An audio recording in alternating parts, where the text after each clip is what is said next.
about us. Think about you leaving. What's going on, everybody? I see D-Lynn's in the building.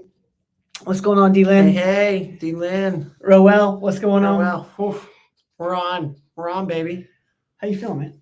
I feel really good. This is the live show. It's live. We're live. We're live. We're live. Coming to you live from we are calling this the North Knoxville Clinic. We're in the North Knoxville We're Clinic. in the North Knoxville Clinic. This is technically in Fountain City, yes, but it is the North Knoxville Clinic. We have a West Knoxville Clinic, which now is called the West Knoxville. And in honor of that, I'd actually like to set the mood for a second, if that's okay.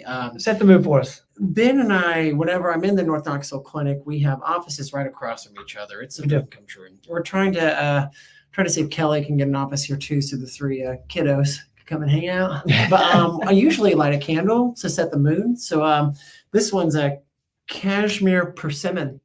Yep. So let's do it.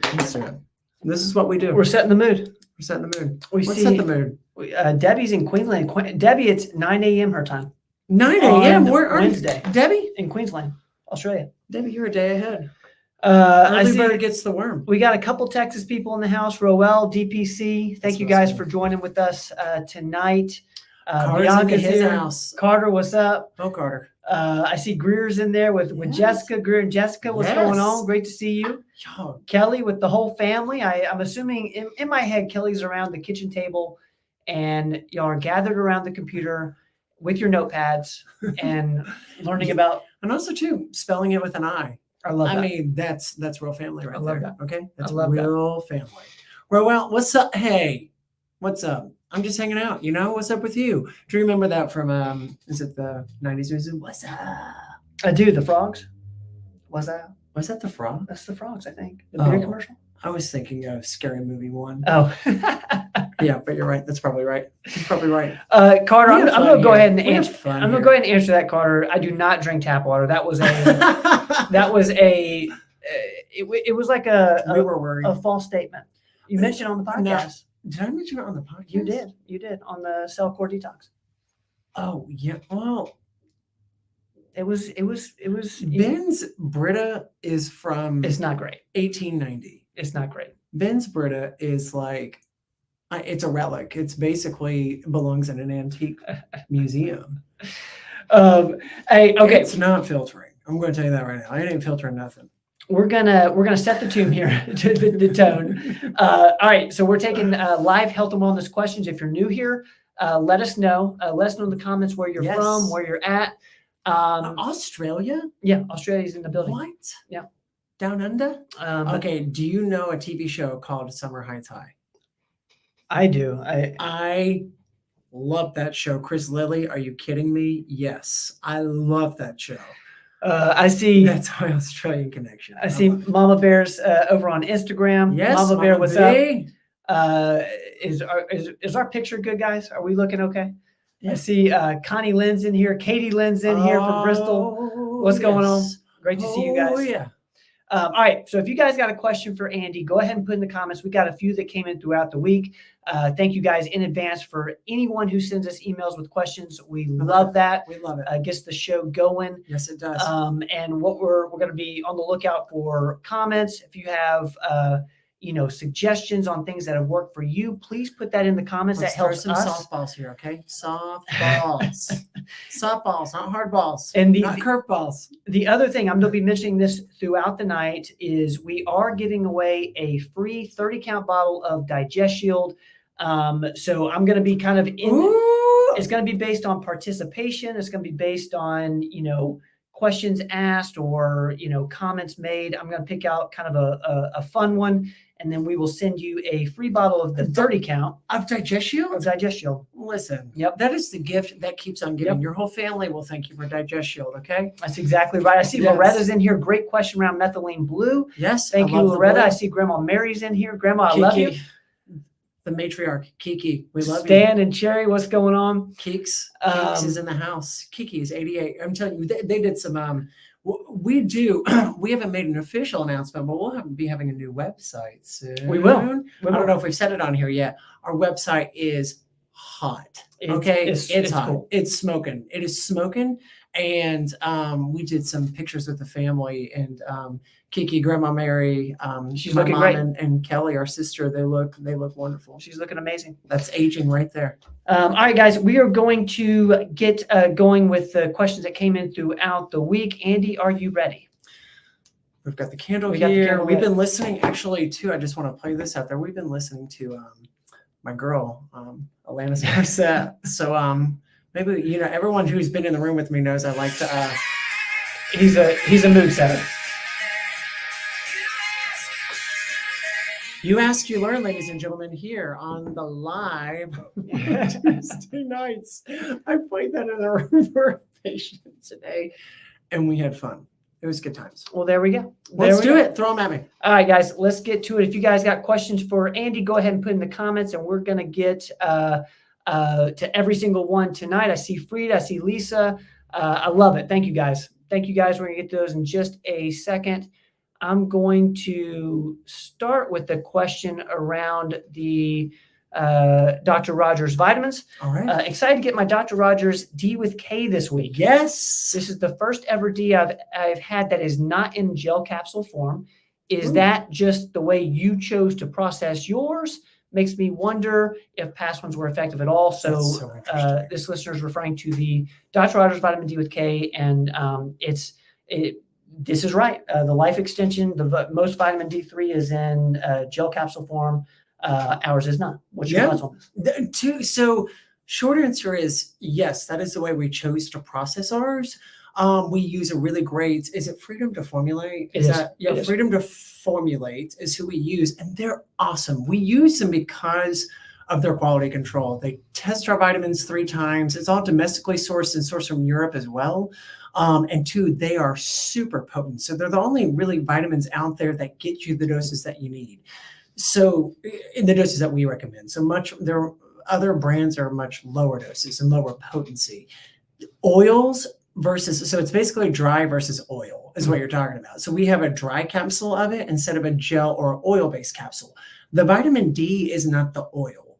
So that's not the oil. Vitamin D is just in oil. So it's usually either a coconut oil or an extra virgin olive oil that just the actual vitamin sits in. So you're not looking at whether you're getting a vitamin D that is oil or a vitamin D that's dry. You're getting vitamin D both ways, and it's either set in an oil or it's just dry base and put in a capsule. So if you look at statistics, they're kind of tit for tat. They're kind of similar in their potency. And what's more important is that you take the vitamin D with a fat.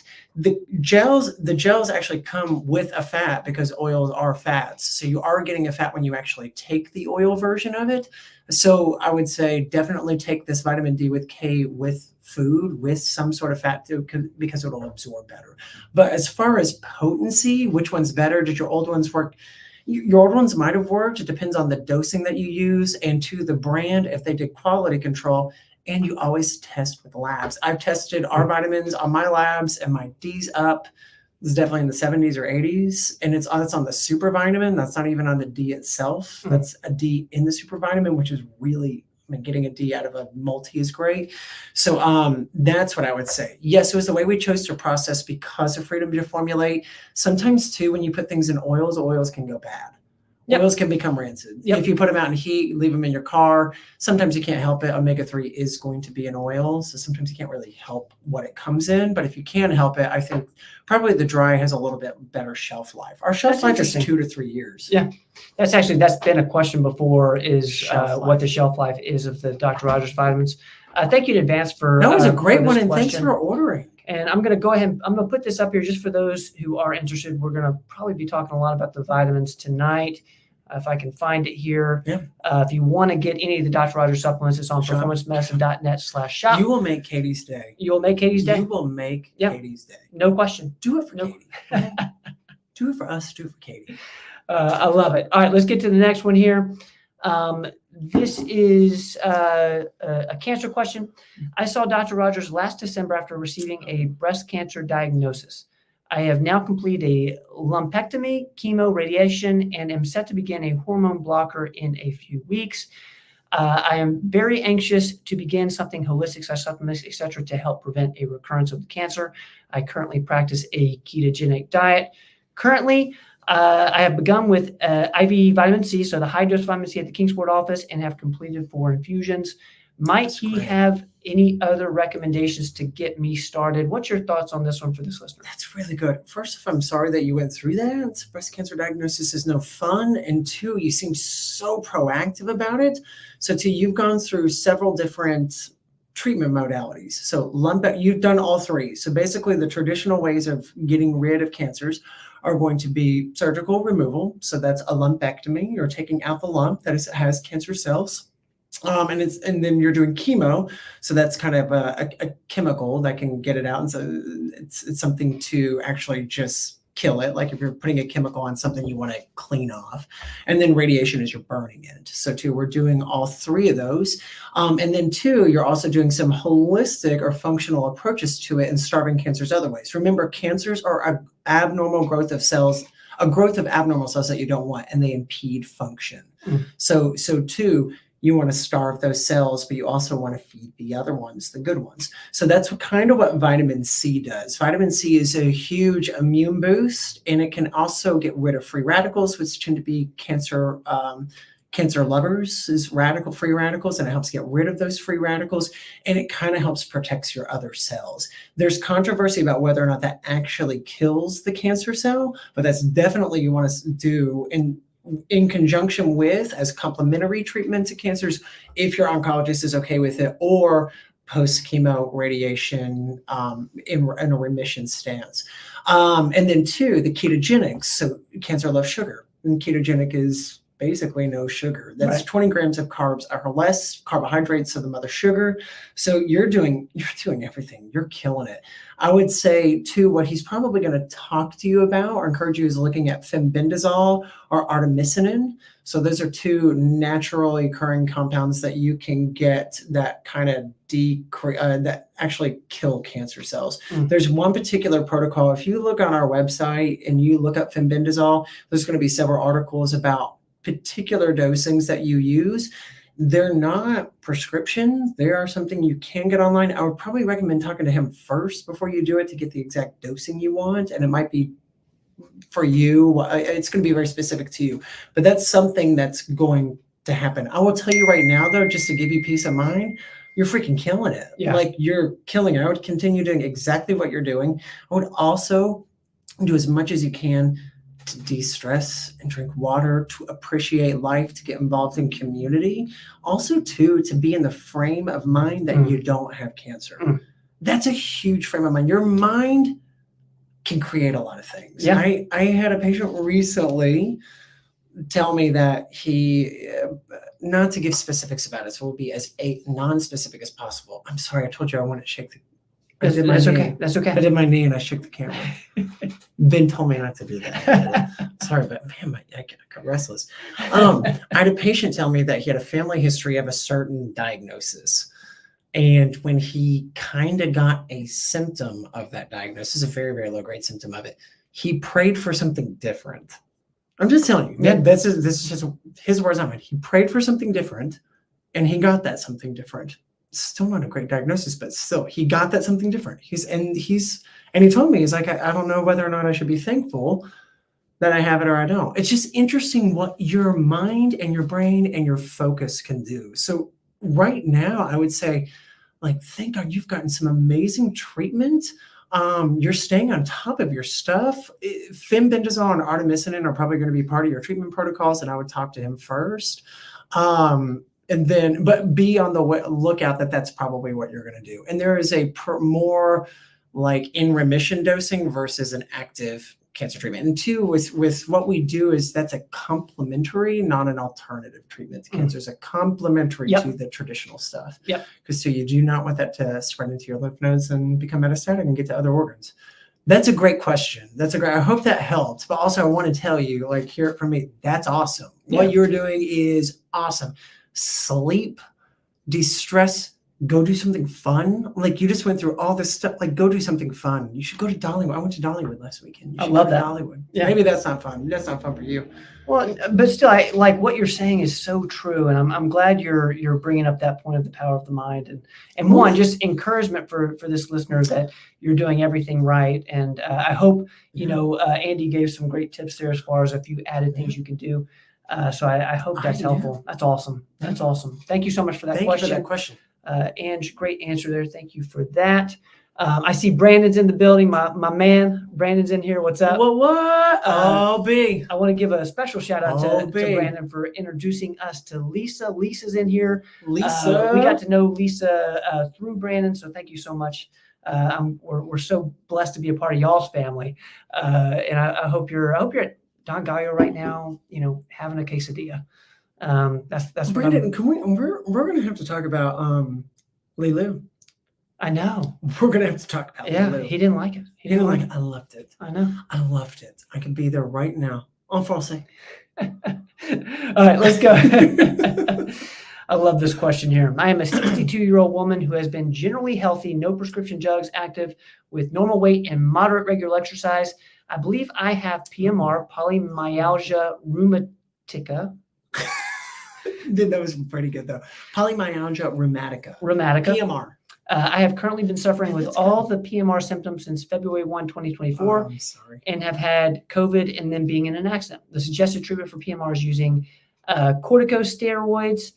I am hesitant to immediately start with the steroids. Does Dr. Rogers have a more natural way of addressing PMR? My goal is to be cured from PMR while not causing other issues and damage to my body. What is PMR? Polymyalgia rheumatica. Okay. And So that's a rheumatological disorder. So what you're looking at, there's not a lot of known etiologies or causes of polymyalgia rheumatica, usually seen in older adults. It affects, if you break down the words, it's polymyalgia, a lot of muscle. Rheumatica, rheum is like flow, and rheumatica is like trouble with. Yeah. So anything in rheumatism is trouble with flow. It tends to be widespread, whether it's in joints or muscles. This tends to be in the shoulder girdle and the hips. Usually a little bit later. It's thought to be autoimmune. So too, with having COVID, with having an accident, depending on the accident, those are huge stressors to your life. So too, that can throw off your immune system, which can then lead you to more of a PMR diagnosis, or sometimes to maybe even a genetic predisposition. There's not a lot of great labs. We have a new lab called AVISE testing, which is amazing for autoimmunity. It's not really an ANA test that you would see polymyalgia rheumatica, but you would see very high inflammatory markers. There's something called ESR or SED rate, and then there's something called C-reactive protein or high sensitivity C-reactive protein or CRP. Those typically tend to be high with like the almost like the physical signs of it. So that's a tough one. I hate that you're going through that. Yes, I would probably avoid steroids too. That wouldn't be my first go-to. Sometimes that might just get the pain down initially. Steroids block inflammation, but can also cause a slew of other dysfunction. Sometimes you get a lot of weight gain. You can get a Cushing syndrome from it. A lot of people who end up being on steroids long-term don't like being on steroids long-term. It can also mess with your insulin levels. A lot of people go on insulin. There's a little bit of controversy about really, really low dose steroids for like osteoarthritic pain that actually might be helpful at a certain age to add on. If it were me in your situation, and we're not giving medical advice, just what I would do is probably not. I would look at a more natural approach or look at low dose naltrexone. LDN's the bomb. We have articles on LDN. Too, Margot, our North Knoxville clinician, she's an autoimmune specialist. She has all the tools to look at cleaning out your gut, which deals with your immune system, working on nutrition plans. Even too, you think you might be eating well, but there's ways to clean it out. She has a note on my desk of what she wants to change with my diet. It's so sad. I don't know if I can do it. It's strict. But anyways, but there's things that you can do. Low-dose naltrexone works on the inflammatory process by blocking interleukins and increasing your natural opioids, your endogenous opioids, which is good for pain relief. So I would look at LDN, which is a prescription. You would need an appointment to see someone with it.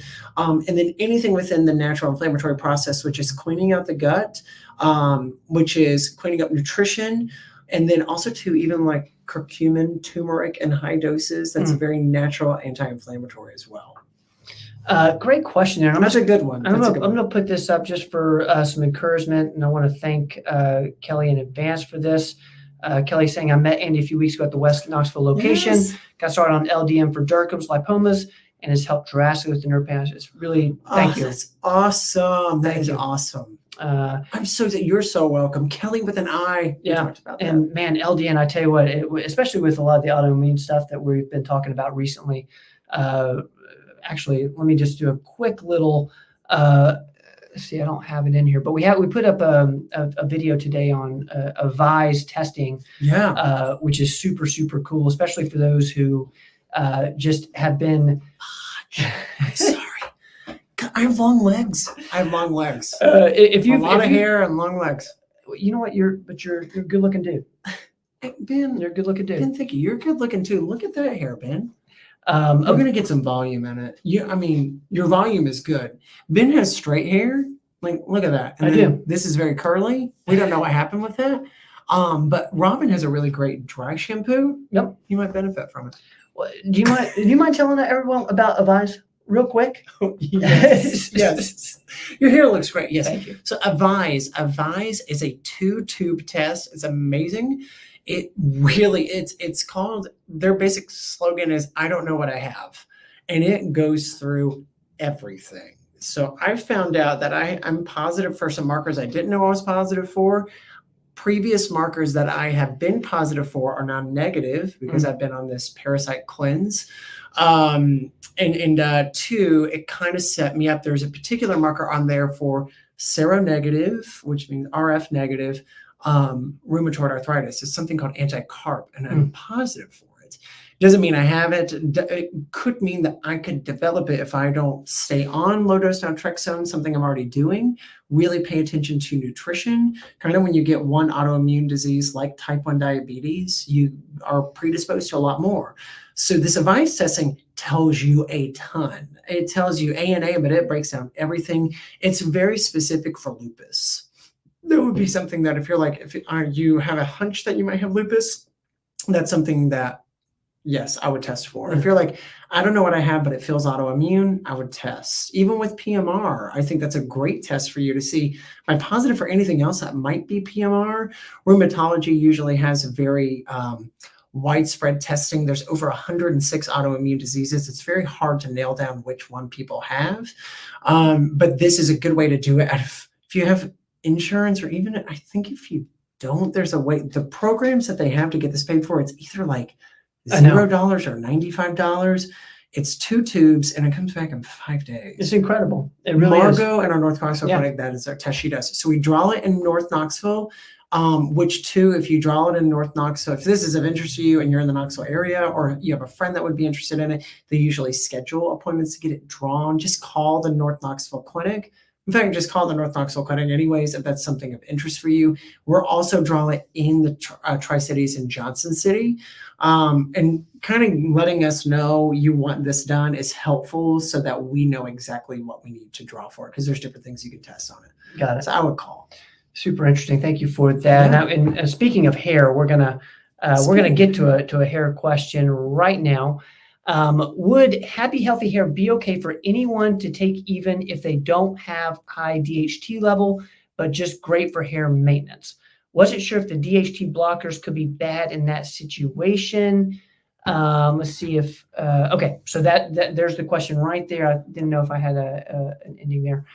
Would happy healthy hair be okay for anyone to take even if they don't have the high DHT level, but just for great hair maintenance? I hope I read that right. I wasn't sure if this is bad in that situation. No, yes, absolutely. I think that's great. So what Happy Healthy Hair has in it has a lot of naturals that are just good for hair: biotin, vitamin A, copper, zinc, inositol, but it also has saw palmetto. So saw palmetto is the DHT blocker that you're talking about. It's not going to be that drastic that if you have, it wouldn't kill your DHT. DHT is interesting. So dihydrotestosterone is broken off, or it's a byproduct of testosterone. And I believe it's 5-alpha reductase. That is an enzyme that makes T into DHT. DHT is most important for differentiating sex as you're growing. It's mainly a driver for puberty, more specifically with males. So DHT is really important. That's why it causes body hair and pubic hair and hair on your face and coarse hair and testicles and the secondary sexual characteristics. DHT is primarily, that's like a puberty thing. And then you keep DHT in there because it kind of supports testosterone, and testosterone has a place for it to go if it needs to convert into it. Then DHT gives you the stuff that you don't want as you age. It gives you a bigger prostate, and it makes you lose your hair because DHT can block some of the hair follicles. So it depends on the age for the man. Sometimes hair loss is genetic. Same with women. Thickness, stressors, weight gain, weight loss, all can cause hair loss. But that's the component in Happy Healthy Hair that's DHT specific. So, but there's also too the bigger ones that are in there. There's horsetail silica 7%. I love this one. That's why I know this. I love Happy Healthy Hair. And there's Anagain New. Yep. So Anagain New is a pea protein extract, or sprouted pea protein that's like I think it's a trademark formula. I think it is actually, but that is apparently the secret sauce to it. The secret sauce, and that works. So with hair growth, hair loss, hair maintenance, you want to make the hair strong. Biotin, vitamin A, all that stuff makes hair strong. Horsetail silicon, that element can actually help with osteoporosis because it makes bones strong. It can make your nails strong. It can make your hair strong. So think about horsetail has really strong, horses have really thick, coarse hair. That's what that horsetail is doing for you. Horsetail silica. Then Anagain New is actually working on the dermal papilla cells that actually make hair follicles. So it's stimulating that to make and grow new hair. So it's a long-winded answer to say, sure. Yeah. No, actually, I want to give it to a baby. I definitely want to give it to anybody that's going through puberty. There's different controversies about when you take this. If you're pregnant, because actually saw palmetto might be good for some women that might have too much androgen side effect, and that could be inhibiting their fertility. So sometimes it helps them get pregnant and then they get off. I wouldn't be on that if you're actively pregnant or trying as a female. As a male, it's different. There's some controversy because it's not as potent, but if you have a predisposition of infertility and it might be on the male with the sperm quality, there is something that you might want to stop, like any DHT blocker or natural that deals with decreased DHT. But it's not really going to cause anything negative to happen to the baby. With DHT blockers like finasteride, minoxidil, that's not a DHT blocker, but a hair growth thing, prescription level, or taking Happy Healthy Hair or something like that during pregnancy, I wouldn't do that because that is, even though some palmetto, they don't say it's teratogenic, it still works on the hormone. I wouldn't do it. Man, that was a great answer and a great question. I'm so glad this came up. Happy Healthy Hair. Let's make it healthy. I'm going to do that. Like we said earlier, performancemedicine.net/shop. Get your agent, Triple H. Isn't that a wrestler, Triple H? It is. And we're actually going to get to Triple H here. Actually, this is another healthy, happy hair. This is a good day for me. There we go. Do you think I should try to lower? No. Oh, got it. Sorry. Okay. I ironically got DHT labs back the same day I received my shipment of Happy Healthy Hair. DHT was slightly high at 22, females in 50s. All other hormone levels were good.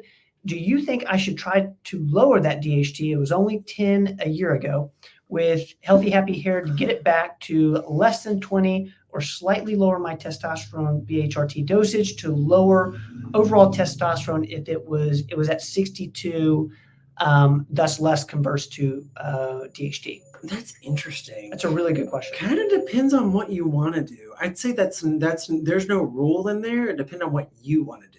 So tea is great. So if you feel great with tea and you're like, oh my God, this is amazing. I love 62. Actually, I'd rather it be 80 to 100 because it's giving you all those other benefits. Then I would keep testosterone exactly where it is and block the DHT. I would do it naturally. I would only block DHT if you're having problems with DHT. So if you're experiencing hair loss, and as a female, there's no prostate, so we're not looking at BPH, I would say I would block DHT prescription wise if you're experiencing it, especially if we're menopausal, like menopausal in hair. Minoxidil is the bomb, and finasteride. Finasteride can also help too, but minoxidil 2.5 milligrams, especially for menopausal women, is a great hair growth. But if you're looking at, those aren't crazy levels of DHT, but you are converting, you're right, and you're following it, which is cool. I would absolutely get on the Triple H. Absolutely. The saw palmetto in it will help a little bit, but I wouldn't be necessarily concerned unless you're really experiencing crazy hair loss. And then I would say risk benefit. Do I like the tea, and do I want to stay on the tea, and do I even want to increase it and just actually have it? I do that with people all the time of like, if you like what you're on and you're having a negative side effect, we can either lower what you're on so there isn't that side effect, or we can do something to block it. Which is kind of fun to be like, actually, I like this and I'm willing to do something else. Yeah. That's That's interesting. a good question. Yeah. I love how, so much of this is contextual and And it's very dependent on you. Yeah. So that's with especially women with hormones, it's very dependent on the female. And honestly, that's why we, a We lot don't wanna of chase a like number. hormone therapy very much is not cookie cutter. You can't like, There's no cookies. everybody's a tad bit different. Some people are tarts. Some people are, I don't know. What was that, Lilu? Brandon, you didn't like Lilu. I loved know. Lilu. I know. did. I just thought it was great. Okay, guys, we're going to the live questions. I'm going to remind everybody that we are giving away a free 30-count bottle of Digest Shield. So Angie's on. we see Angie in here. Angie was Shelby's in on here. Shelby. So good to see Chabois. everybody. Chabois. Oh boy, I love Uh, Shelby. Shelby, sorry, I threw her a lot of stuff this week. Her and Rachel, Nurse Barbie. I'm so sorry, but thank you. All right, guys, we're going to get to questions here. All right. Let's see. First of all, I will ask, is there anyone here who has been on the fence about Digest Shield, but kind of wants to try it? Anybody in here who has not tried it yet? Let me know in the comments. All right, we're going to go to, oh, that's cool. Roel said, this is your self-injecting video. Thank you. Oh, That's hey, awesome. thanks. That's awesome. Yeah, yeah. Thank you, Roel. All right, let's get to So Loretta nice. on Facebook. What is the dose of methylene blue? My tablets are 15 milligrams. I see some are drops. What's your thoughts on this? So it depends on what you're looking at it for. So yes, so if you have the Neuro Pro one, that's going to be 15 milligrams a tablet, and you can take 1 to 2 a day. Oh, I forget off the top of my head the milligrams per kilogram, and I actually have a good patient handout on that. Typically, a lower dose is going to be 4 to 5 milligrams a day. A moderate dose is going to be 8 to 16 milligrams a day, and a higher dose is going to be high, like 30 to upwards of like 50, 70 milligrams a day. I think hitting around 15 a day is great. Dr. Scott Schur is the methylene blue guy, and he recommended for an Alzheimer's prevention or Alzheimer's dose is around 16 milligrams if you can tolerate it. And that's what I've gone off of. So I think that's great.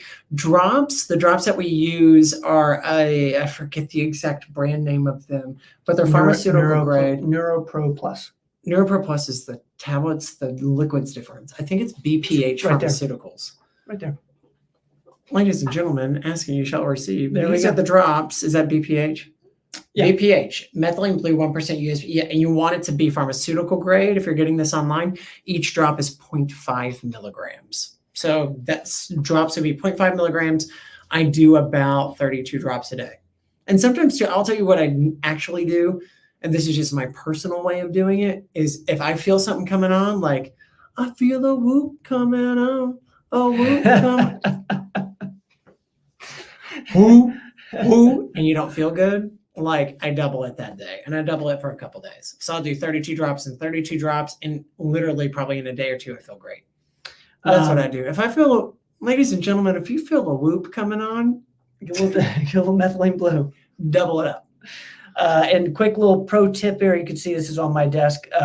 Everyone, actually, most people in all of our offices have one of these or the tablets at their desk. Yes, we're a methylene blue office. We're on The the office blue. that blues together stays together. Chabois, am I right? All right, let's get to Frida here. Frida on YouTube. Does berberine help with Frida. type 2 diabetes? And can you take it with metformin? If so, how much should you take daily? I'm in Kingsport. Great question. Very Yes, common that's question. a great one. Yes, you can. So technically, it depends on berberine or dihydroberberine, which is a little bit different, a little bit more potent than regular berberine, and the dosing is different. So berberine, 400 to 500 milligrams. I usually compare one berberine to one metformin. So can you take it? Depends on how much metformin you're taking. I would use those kind of, like I've said earlier, tit for tat, 1 for 1. So I'd say the max dose of metformin and really a higher dose of berberine is going to be anywhere from 1,600 milligrams of berberine, 2,000 milligrams of metformin. So I'd find a combination that works because both of those can be blood glucose lowering. They also can kind of work on your kidneys, and you don't want to work too much on your kidneys. You want to love them, but not like drill them to death. So that's something that you actually look at as a contraindication with metformin. So I'd say, yes, you can, depending on how much of each you're taking. I'd say max 4 of whatever combination you're doing. That's Great question, That's a Frida. Thank you. That's a great one. All right, I wish we had like a little clap thing, It's a good one. That was good. You know what? This is interesting. I'm the guy. I see Connie up there. I'm gonna put this up Oh, from Alex. Connie. It's Migraine Awareness Month. Alex. Have you had any interesting migraine patients lately? I'm assuming Yes. this is maybe a what do they call it? An inside joke? Is this an inside joke? Could we, Alex? Have you had a migraine? Because it's Migraine Awareness Month. My girlfriend had a migraine a few days ago, or about a week ago, and I did not know it was Migraine Awareness Month. I did not know that. And yes, migraines have. There's also been a big barometric. There's some sort of like weather shift. Yeah. There's some sort of barometric pressure has changed. I had a migraine You did? last week. No, you didn't. Oh. Now also too, I was a little dehydrated. I've been cranking up the heat on The the water, water. yeah. Oh God. And it has helped tremendously, but mine was more dehydration, probably not migraine, but I had a headache from Hades. Barometric pressure changed. I have. So I think a lot of migraines too deal with women, menstrual cycles can be a trigger for that. Barometric pressure, environmental changes, stressors, what you eat, how hydrated we were, what electrolytes you have, and cutting down the inflammatory process before it cascades down. So that's what a lot of these new drugs like Nurtec, Qulipta is a daily, Nurtec and Ubrelvy do. They cut it out at CGRP receptors. That's a great thing. We should. Thank you, Alex. Thank you for putting that up there. I had no idea it was Migraine Awareness Month. Okay, let's go to Connie here. Is there any protein bar you would recommend when you're in a hurry and need protein? Connie, what's going on? Oh my God. I miss you. Connie, are you doing well? Connie's amazing. Okay. Look at her. I mean, she's amazing. I love Connie. I love a lot of our people. I do. It's so good to see you. I hope you're doing well. Hope you're taking time off. Is there any protein bar you recommend when you're? So I'm not a huge protein bar person. There's usually a lot of hidden stuff in there, a lot of oils, a lot of sugar that's just not needed. We used to be big protein bar people. Yep. Like we used to bar it up all the time. Yep. I would say anything. I'm thinking of things that would be at like Three Rivers Market, Earth Fare, Whole Foods, as far as what they carry. The first one that's coming up to my mind is Larabar. There's like 3 ingredients in it. I'd say probably that because you can name each ingredient and it's a little bit of a softer one. Which I just feel like there's like three to 5 things in there. So I think you can name. I would look at any protein bar. Larabar would be the one that I would think of right off the top of my head to say yes to. What about, because I only say this because when we went on a trip together recently, you had a bag of this. What about beef jerky? Jerky's awesome. Yes. But it's not a protein bar. That's It's not not a protein bar, but it's Okay. protein and it's one ingredient and usually salt. Yeah. So yeah, I'd say too, that gets you the electrolytes that you need. I gets you some high protein with 0 carbs in it. Those would actually be the 2 that I would go to if I'm at a gas station and had to forced to buy something at a gas station, then those would be what I'd go for. Connie Lynn, thank you so much. That's a great one, Connie. It's great to see you. Great question So there. good Let's to go to and I'll get to Connie. I see the filtered water. I'll get to that in just a second. This is fun from Janet. This is first. Yes. Jan, is this first time live for you? Janet, yes. Oh, Janet Brock in the house. Yes, it's so good to see you too. These are my peeps, y'all. These are my JC peeps. Let's see this one. Let's see, Katie or Carter, can you help us out with this one? Can you order vitamins on your website and pick them up in your offices? From the back end, I'm not sure how that would work, but Katie and Carter might have a better answer for you. So I'm just going to keep this on the radar, and I'll make sure that you see their answer. So Cherry, I'm going to get back to you on that one, okay? Because I actually that should be like a really cool thing there, and I'm sure we could. We would just Katie and Carter, I'll talk with you guys about that and how we can do that. Okay, I see you, Carter. All right, let's keep moving here. I see Dana's in here. Dana, what's going on? Oh, Dana. Oh, Dana. Love Dana. I was just texting Dana. All right, where am I at? I'm sorry, guys. Michelle. Michelle. Oh, Michelle. Michelle Rochelle. These are good peeps, These are y'all. great peeps. All right, good Michelle. peeps out tonight. What benefits are there from taking dihydroberberine? I don't have diabetes or insulin resistance, and I'm wondering if I should take this. Great question. I think it's a good one. It's not necessarily something that it's like you have to take or that everyone needs to be on. I think if you're looking at cascade or order of importance, vitamin D has always been my favorite. Omega-3s, because they're not essential fatty acids. You have to get them from in the environment somehow. And then I kind of cascade from there. I like those two first. So dihydroberberine, so we're thinking about, yes, working on insulin resistance. It's also blocking glucagon. So it's that glucose release from the liver it works on. I'd say too, probably people too on metformin live longer. There's studies about it being a longevity drug. So I'd say too, yes, if you don't mind taking it. Some people take it for a particular reason with either diabetes or losing weight or kind of having those post-bolus spikes after meals. The berberine or dihydroberberine, which is just a derivative of berberine, which is like metformin. It's from an ancient Chinese barberry shrub, I believe. I think it's a barberry shrub. Those are great. I think yes, but I'm plus or minus on this. I don't think it's like, oh my God, get on one now. But is there benefit to it? Yeah. So if you don't mind the cost and having it in your regimen and adding another thing in there, definitely not going to hurt you. I would say take a lower one and just do one instead of two. Thank you, Michelle, for that. Great Is that a question. piecemeal question? Did you want a yes or no? I would say yes.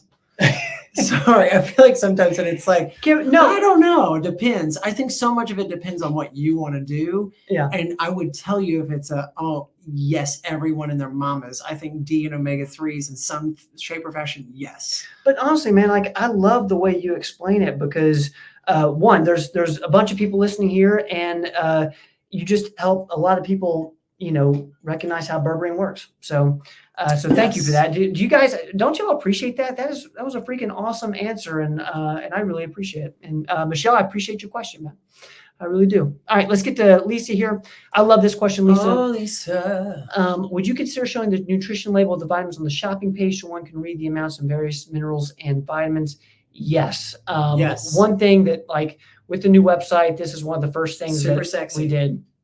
But what I can do for you, Lisa, and what I'm doing for anyone who asks is I can email you like the actual label, but it's not on our current website. It will be on the new one. So yes, the answer is an absolute yes. That needs to happen on the website, and it will. And I'll email you whichever vitamin you're interested in. And two, you can look at those doses right now online. If you look at type in happy healthy hair and Dr. Rogers our notes section, it'll give you a lot of the ingredients list like right now. Yeah, you can see what's in it. It's not a picture of the nutrition label, but we did. We just wrote it. If you're interested now, we're gonna have it. I'm telling you, this new website is gonna be. It's sexy. It'll be cool. It's sexy. All right, let's keep moving here. I think we're at Vicky right here on Facebook. 25-year-old female, recent blood work, vitamin D total 84. Was told to go down from 3 times one per week. I have symptoms of weight gain, fatigue, insomnia. Could there be parathyroidism issue?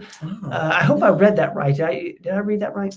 Yeah. So parathyroid, those are little organs that live on the back of your thyroid. There's like 4 of them. So you have 4 parathyroid hormones that deal with calcium. And 2, I'm going to put up I think this is let me read this. Okay. 25-year-old female had blood work done last week. Vitamin D total 84. Had been taking life extension vitamin D, 5,000 milligrams 3 times per week. Was told by doctor's office to go down to once per week. I have ongoing symptoms of fatigue, weight gain, stomach pain, and trouble staying asleep and depression, anxiety. Could there be primary hyperparathyroidism issue? There could. So too, when you're thinking of hyperparathyroidism, you're thinking of high calcium. I actually had a patient 2 days ago, yesterday, that we discussed some hypercalcemia. So hyperparathyroidism, usually hypercalcemia. And there's also two very specific signs. One's called a Chauvet sign and one's called a Tussauds. I forget which one's which. If you go like this, you'll have twitching in your muscle right here. Your muscles twitch. And then your hand will go like this. That's a sign. That's a sign for hyperparathyroidism. Too. I mean, those are pretty specific for those, but I you would want a practitioner to do those. What I'd really do for you, especially with the stomach pain, high vitamin D levels might have been from your life extension, but I disagree. I think 84 is amazing. In fact, I think 84 to 100 is great to keep your vitamin D levels at. Other countries do that and we don't. Above 30 is normal on a lab that we have in the United States. So I'd say if it were me, I would say, sure, check it. And you want an ionized calcium and a PTH level. So those two together are going to say, what does that calcium level look like that's more specific to parathyroid? Because I can see where that all deals with each other, because vitamin D and calcium and bone strength and bone health and parathyroid, all those deal with each other. But hyperparathyroidism, primary meaning at the source, this, get those 2 labs drawn. And I think vitamin D is great. So if it's not those things, it's probably not. If parathyroid is not high on that lab and calcium is not high, ionized calcium, it's probably not your parathyroid. But it's not impossible. I'm just saying that's not impossible, because I had a patient the other day. She had hypercalcemia at a younger age, and I had to have them removed. Vicky, thank you so much for that. It's a great topic. Specific question. Yeah, I love that. Thank you for that. All right, let's keep moving here. Dwayne, I'm trying to see if I can see the question in here on YouTube. Am I reading that wrong? Let's see if we can if I can put it together. All right, I was diabetic with hyperimmune system 87, ranitidine 600 milligrams, 35 years, and see here. Diagnosed with hyperimmunity 1987, ranitidine 35 years, 600 milligrams, stopped when it causes cancer. Are you reading that? Right there. Okay, hold on. Allergic to everything. The cream is better. And keep going down. Yeah. Cream is metronidazole. Okay. So run stuff for allergies. But I'm not seeing where the question is. Yeah, I'm not seeing it either, Dwayne.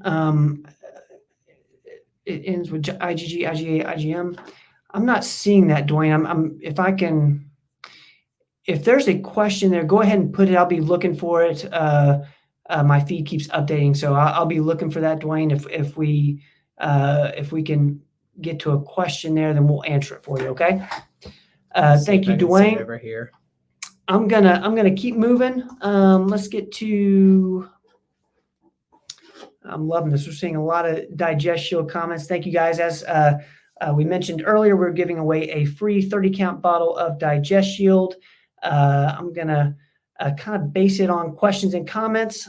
So if you have a question, go ahead and put it in the comments.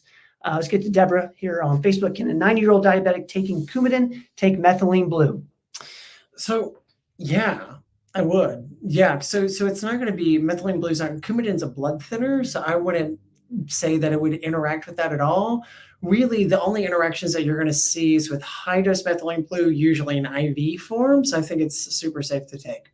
Yes. I would start this person often a lower one. Start at 4 milligrams a day, something a little bit lower Of the methylene blue. of the methylene blue. So Coumadins are like Coumadin, warfarin, those are old school blood thinners. They can really mess with your bleed times. Methylene blue shouldn't affect that.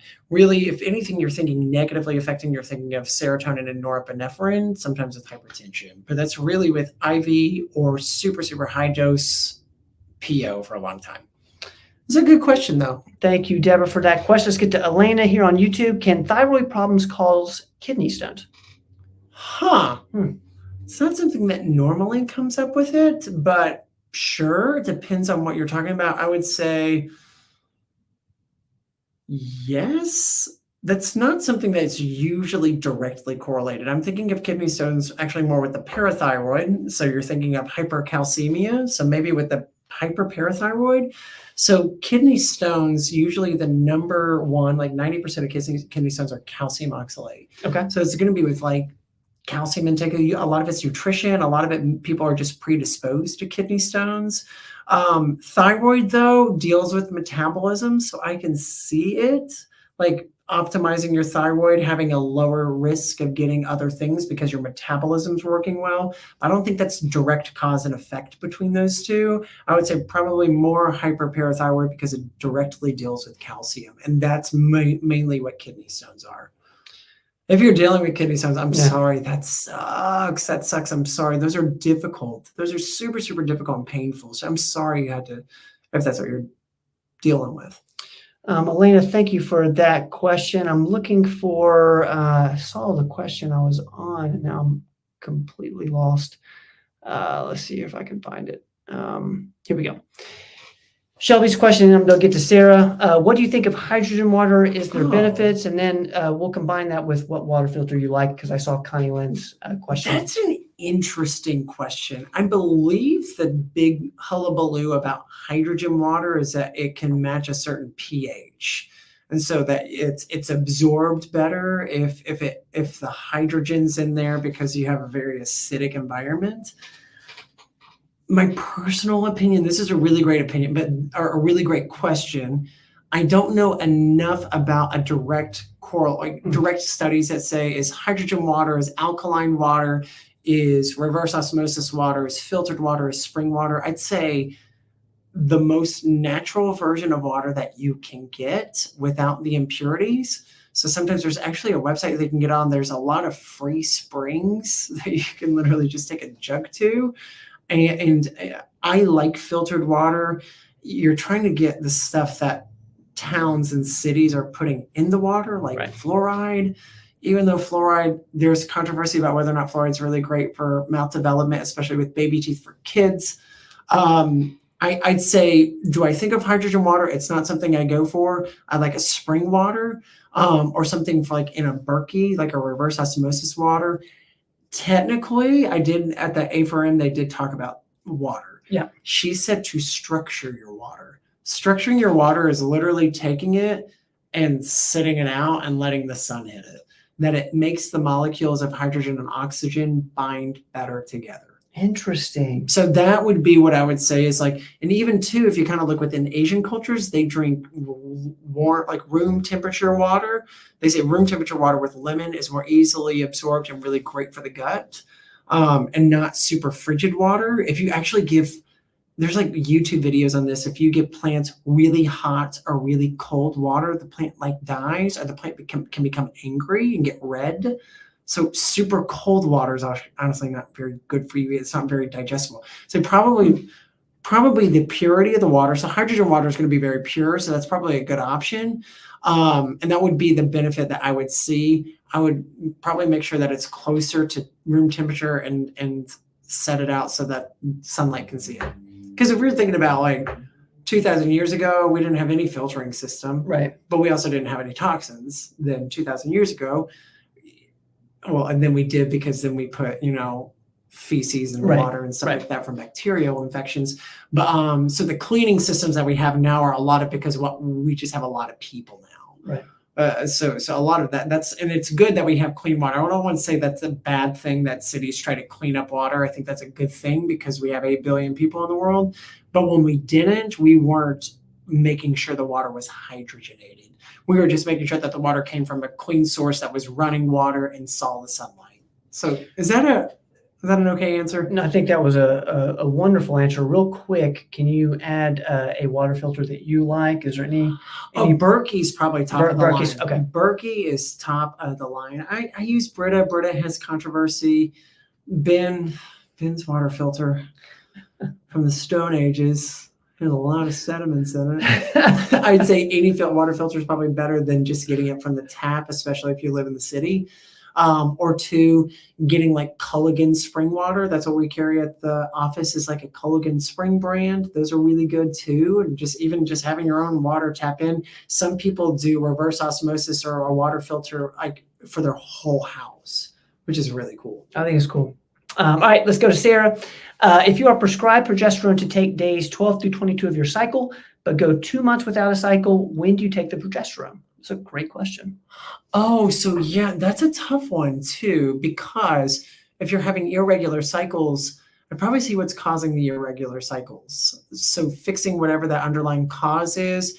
Sometimes thyroid can cause irregular cycles, sometimes insulin resistance. Getting on something like berberine, metformin, Ozempic, Mounjaro sometimes will regulate your cycles. So two, if you're prescribed progesterone, it depends on what you're using it for. So technically progesterone, when you're, I'm laughing right now, Sarah. I'm sorry, because this is me mansplaining a menstrual cycle and it sounds really naked. It's really interesting though, because a lot of times it just doesn't go the way that you want it to. Technically 0 to 28, day 0 to 5 is going to be menstruation. 5 to about 12 to 14 is going to be follicular. So you start making follicles. For ovulatory phase 12 to 14, where is there going to be a baby or not? Then the body preps it with a lot of progesterone. Luteal phase, which is why that 12 through 22, that's why you try to start progesterone then. That's typically when progesterone is supposed to be higher, and then progesterone can be lower for some patients at that time. So that can cause symptoms. It can cause symptoms like PMS or PMDD, some really some big mood disorders, or two, you have really crazy cycles with abnormal bleeding, like really heavy bleeding called menorrhagia. If you go 2 months without a cycle, God, that's tough. You can honestly continue taking it until you have your cycle, but at the same time, you need a progesterone withdrawal.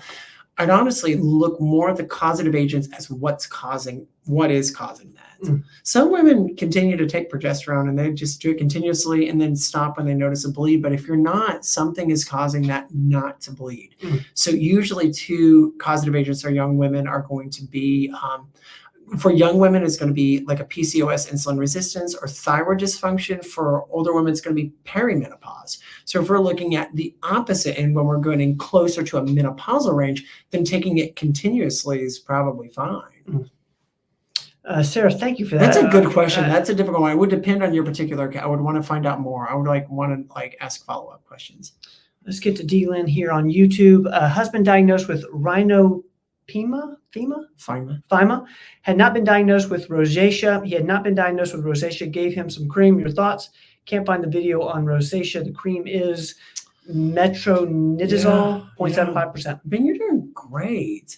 That's a tough one. I don't know enough about rhinophyma. Honestly, that's not something I've come in contact with a lot. I believe it's maybe autoimmune cause. You might have to educate me on D-Lynn about some of the specifics, but I know too that it can kind of develop around the nose. Rhino is nose and can have some abnormal cutaneous issues or some enlargement with some of the tissue surrounding the nose. And that's too kind of where psoriasis and rosacea will live too. So those can live all around each other. When you're looking at skin conditions, you're really looking at anti-inflammatory, antibacterial, antifungal. That's typically, so like antifungal, typically Flagyl works well. Like Flagyl is metronidazole. That stuff typically works well because some of it can be fungal related in its growth and can help decrease it. Two, kind of looking at his immune system, that's what I would look at. If you're looking at that, anything dealing with the skin is going to deal with the gut too. So we want to make sure that gut's clean out because there's a huge correlation between those two, especially with an abnormal growth of that. Sometimes too, looking at alcohol intake, I believe there's something that's more of That might be a different diagnosis with not rhinophyma, but I would look at alcohol intake still because that deals with the gut. I would even look at low dose naltrexone. I just think it's such a silver bullet for a lot of this stuff because this is an inflammatory process. But I do think flagyl is a good thing for right now.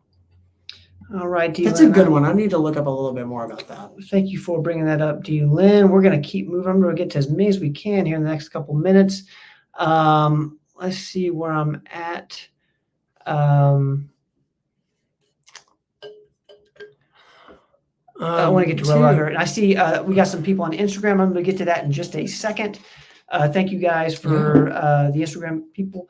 Andy, now that I'm on T, what markers should I look for in my labs, like free T, for example? It's a good question. Yeah, I think that's great. So typically on a testosterone or hormone lab, you're going to see the total testosterone. Now, typically, if you want to see how well you're using testosterone, or if you feel like you're not getting enough, like it's like, I don't really feel T, then a free T, bioavailable, percentage free, and sex hormone binding globulin, that's a coupled lab value. It's called a free and bioavailable panel that tells you everything about testosterone, including sex hormone binding globulin, what takes away from. But it's not necessary every time. Usually you're looking at just total T, estrogen or estradiol, because that's going to be through aromatase. And something that you don't want to be too high. You're going to look at PSA, even though there's not a correlation between testosterone and prostate cancers, dihydrotestosterone can make PSA go up. So you want to make sure that that's not making the prostate grow, the actual organ grow. And prostate-specific antigen is helpful for that. So monitoring PSA. We monitor CMP, which has a liver enzyme panel. It's not super specific to T, but that's something that we do. Even though you're bypassing first fat pass when you're doing an injection version instead of oral, we still check liver enzymes, and then checking, the big thing is CBC with hemoglobin hematocrit. It can thicken your blood. So T, CBC with that has hemoglobin hematocrit, estradiol are the big ones. Secondary is probably PSA, CMP. And then if you're like really specific and want to look at it, I would look at the free T, bioavailable. That's almost like a panel in itself. Percentage free, sex hormone binding globulin. Roel, that's really great. That's a great question. Thank you for that, Roel. Let's go to Instagram real quick. I see Yoga Mama Shelly. Yoga Mama. How long should you stay on semaglutide? Great question. That depends on the person. So too, I had a couple of patients today that they're staying on it forever, and they're doing low doses, and they're doing 1 to 2 times a month. So it depends. A lot of people do regain the weight back whenever they get off of it. A lot of it is just because your body responds well to it and decreases the insulin response. You do eat less. We live in a world we weren't really meant to live in as human beings, so we're adapting. And I think semaglutide, tirzepatide, those are such adaptable, like we're adapting to the modern world. Same way with Adderall. It's like, yeah, everyone's distracted because we have 1,000 things to do, and we weren't meant to do all those things and process information like that. So I think it's an adaptable drug. So how long you stay on it? People stay on it forever. They can be used in chronic management. It was studied both for weight management and for diabetes. It was meant to be, you can use it in a chronic condition. Technically within diabetes, there is a stepwise approach to treatment. So you're looking at adding drugs and then taking them off of it. So it's like the advantage is that you can get off of it because lifestyle has changed, nutrition's changed, exercise has changed, A1C comes down, you get off of these drugs.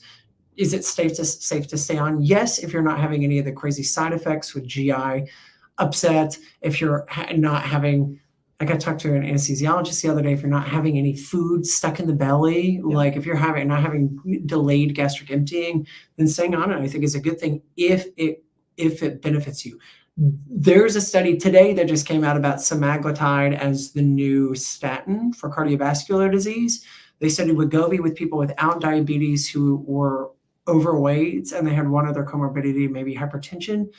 They had a 20% reduction in cardiovascular events. So there might be more benefit to staying on than getting off. Interesting. Yoga Mama, thank you so much for that question. Great question. Great answer there, Ange. We're going to take a few more guys and we're going to announce the winner for the free Digest Shield. So stick with us a few more minutes. Is a 21 ferritin level low for an over 50-year-old female? Lots of hair shedding. Wondering if that could be contributing. Thank you. Yes. Yes, I would say yes. I would probably want it to be over 50 at least. I believe the range of normal, I don't know the lower end of normal, but it's up to 150.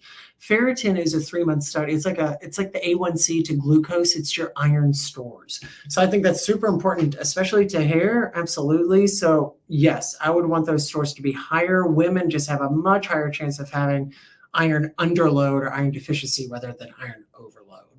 So yes, I would say I would try to work on bringing that ferritin level up, and you'll feel more energy from it too. Certain ones that people have success with are Vitron C. I would look that one up. That was a Robin suggestion. Yeah. Vitamin C needs to be with iron in order for it to be absorbed. Usually on an empty stomach is the best way to do it on the lining. And Vitron C is super tolerable with patients. T-Mac, good. thank you for that. Let's get to Connie here. My son has Connie! alopecia. Hello, Connie. Connie and I did, the Sexton family, I love them. that's a good fan. Oh, That's I'm awesome. telling you, they're like the Von Trapps in Morristown. They are. They're the Von Trapp singers. The Sexton Von Trapp singer. I love the Sexton family. Shout out to Morristown. I love Morristown. Yes, this is the encore day. This is awesome. Yeah. Ben's been to all the encore shows. All the he came shows. to the cabaret show. All to the shows. cabaret when I was in Yeah. the short shorts. Oh yeah. All right, Connie. Let's get this question in. My son has alopecia universalis. Yeah. He has seen a family practitioner. Would you recommend a rheumatologist? His hair growing back is not the main concern, but his overall health and what causes autoimmune response. So that's interesting. So I wouldn't put alopecia within the rheumatology category. That's now to see, like, because alopecia can be genetic. Yeah. And two, it can be autoimmune as well. So there's an autoimmune component, a genetic predisposition. Alopecia universalis. I have a hair article on this too that we give out to patients, kind of like different reasons people lose hair. That's the one that's like autoimmune and can be genetic. So that's, I'd say if he's interested in seeing if there's any other pattern, then yes. Or if he has any other symptoms of like unexplained joint pain, unexplained fatigue, if he feels inflamed, then it might be helpful. But too, even at our office, like even just starting off with that Avise testing might be something to at least get the ball rolling. If it's all negative, then we might not be within the rheumatological standpoint. But if a lot of stuff pops positive, it might be interesting to see, well, what else do I have? And you're right. I think the idea is that like once I have one, I can have more. And that's yes. Typically with what you see that is going to be with thyroid, Hashimoto's, diabetes, and like arthritis or psoriasis. So those are kind of the three more common ones that come together. But alopecia, sure. I would say that I wouldn't be super high up on my differential, but could he? Yes. I would at least say an Avise panel is not very expensive, and that gives a very detailed outlook of what autoimmunity looks like. I would start with that. Oh, there we go. Thank you, Connie. And this is the Avise Testing Common Sense MD episode. If you guys want to learn more. And about too, it. Connie, sometimes rheumatologists won't take you unless you know a rheumatologist. We've had people that we couldn't get in because their ANA wasn't positive enough. It was positive, but it was like a 1 to 40 titer, which is pretty low and can be common among people. Sometimes it won't take you. So I'd say look into, if you know a rheumatologist in town that you like and know and just are curious, then yes, but probably not top of my list. And if he's interested to see what overall autoimmune health looks like, I would start with the Avise because it's going to come back super quick. And then that would make your decision about whether or not you go to rheumatology. It's a good one. Thank you, Connie. Let's get this in for Kelly real quick, then we'll get to Layla. I have methylene blue pills and drops. Should I be adding vitamin C with the drops, and how much if so? Yes, 1,000 milligrams. There we go. Thank you, Kelly. Sorry, Kelly, I didn't have much of a yes, absolutely. Vitamin C, 500 to 1,000 milligrams, and we usually do 1,000 baseline. And then you can, if you feel like you're traveling or getting sick, you can go to 2,000. Layla is asking, along with taking Digest Shield, what other things should we do to help cleanse our gut? Probably nutrition first. Yeah. Nutrition first is the number one thing. Digest Shield is going to have enzymes in it. It has prebiotics, which feed the gut bacteria. It gives you gut bacteria, so probiotics, and then also has digestive enzymes. So that's just a good catch-all for all the things that are in your gut. But forget clean out. So too, people do intermittent fasting. People do actual fast. Over 72 hours is technically considered a true fast of nothing but water. and it's difficult to do. I haven't done it. They don't recommend it for people with type 1. Yeah. But that's technically a true gut clean out. It's like a 72-hour fast. I would not do it unless someone tells you how to do it, because you can have some really negative side effects from it. But it does have an impact on cell senescence or cell aging, and really is kind of a reset for your gut. But you can do an intermittent fast. Some people too do. Margot and Robin are kind of our gut people if you're just interested to know specifically for you and what might help you, like if you're having anything that's like underlying. But sometimes people use colostrum. Sometimes people use BPC 157. That's a gut healer. Colostrum's like good for, it's almost like antibodies. It's like what you get from cow's milk, like from breast milk. So colostrum you can actually add for gut health too. I would say starting with DigestShield, cleaning your nutrition to where you're not putting fake foods into your body is the number one thing. Water, like a lot of water. Technically, the idea is 1 ounce of water for 2 pounds of weight. And then people go above from there. But we usually underdo water. That's a good one. But too, gut cleanses, we have the Cell Core Parasite Cleanse that gets rid of heavy metals, phthalates, toxins, mold. We have GI Map that you can look for opportunistic infections or leaky gut. So we have other tools, but I would say whatever your underlying gut dysfunction is, go from there. Real quick, let's see This if is we can knock this out for Heather. This has to do with what we did today with the Common Sense MD. Yeah. Any supplements or diet to help lupus or a mixed connective tissue disease? This is along with the AVISE testing. Anything that you can anything anti-inflammatory. I've said LDN like 1,000 times. It's not a supplement, it's a prescription, but I think that'd be the most potent way to help with mixed CTD, RA, or lupus. These are autoimmune, so we're trying to protect the immune system. So looking at your gut, BPC 157 is another gut healer that helps out with gut lining. LDN, what I looked at, especially for stuff like this, is you can look at what the mechanism of action for some of the heavy hitters, Stelara, methotrexate, Remicade, Simcian, all these heavy hitter biologics and DMARDs, what their target is. And a lot of it is specific interleukins. I do know that some of the flavonoids help out with blocking interleukins. So like luteolin is one that's commonly used because I think it's IL-6. So I would honestly look and see, it's like, if I could be on a biologic without all the negative side effects, what would I be on? I'd want to be on Skyrizi. Yeah. What is Skyrizi actually doing? You can actually look that up. It's blocking IL-6. Okay, then what naturals block IL-6? And it'll tell you. A lot of it's going to be, look up flavonoids. Curcumin turmeric is another anti-inflammatory thing that really helps. Diet Plant Paradox. Dr. Gundry's Plant Paradox is technically the autoimmune protocol. It's something called AIP, and that he literally has a yes/no list. And that's something that's called a oh my God, not gluten-free, lectin-free. The big family is lectin-free. Man, what an answer. That was awesome. Thank you. That was incredible. Guys, real quick, we're towards the end of our show. Oh my God, no worries, Heather. Can we just give it's amazing. Can we give for Ange? Hey, thanks. For Ange. Some snaps. Ange did incredible, guys. What did y'all think of the show? What did y'all think of the show? For me, it was a 10. Ben, I give you a 10. No, you're a 10, man. You're a 10. Look at that face. Look at that hair. So straight and lush. Okay, so we're doing a giveaway tonight. I just want to thank everybody who's been hanging out with us this whole hour. We've been here since 7. We love you guys so much. Tonight's winner of the free 30-count DigestShield is D. Lynn. Yeah, D. Lynn just gave us a 10. So yes. D. Lynn, if you could email awesome.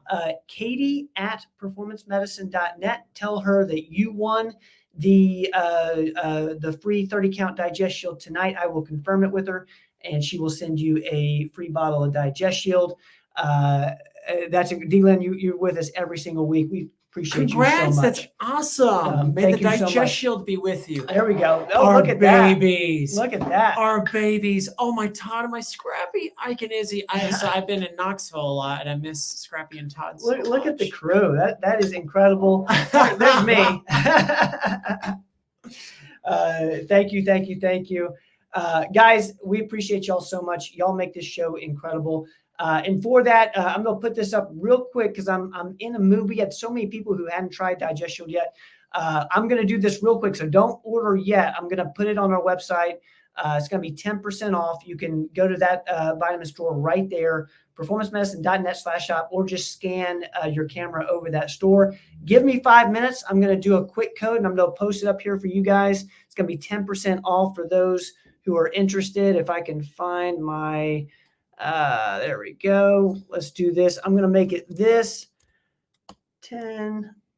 LiveQ 10. That's going to be the discount. Let's put this down and put this up. There we go. LiveQ 10. It'll be live in about 5 minutes. Oh, that's awesome. For a 10% No, off. get that happy, healthy hair. Get that happy, healthy. Get that hair happy.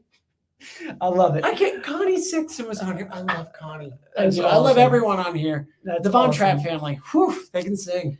Guys, we love you. Love it. Performancemedicine.net/shop. LiveQ10 is the discount code. It'll be live in about 5 minutes for 10% off any of the supplements we mentioned tonight. Even some we didn't. We didn't mention the Super, which is incredible, as well as the Immune Complex and all the others. Anti-aging. Yeah. And 2, we're coming out with a pain formula. Yeah, It's going to be a game changer, y'all. That would be what I would there we go. say, like, hey, I got all this pain stuff. The pain formula is what I would do. I love it. Guys, thank y'all so much. As always, we do this every single week, Tuesdays, 7 o'clock. We answer y'all's health and wellness question. And just thank you, man. Thank you. Thank you so much. You're incredible. Oh, brother. There I am. All right, guys, we are out of here. We love you. We will see you next week.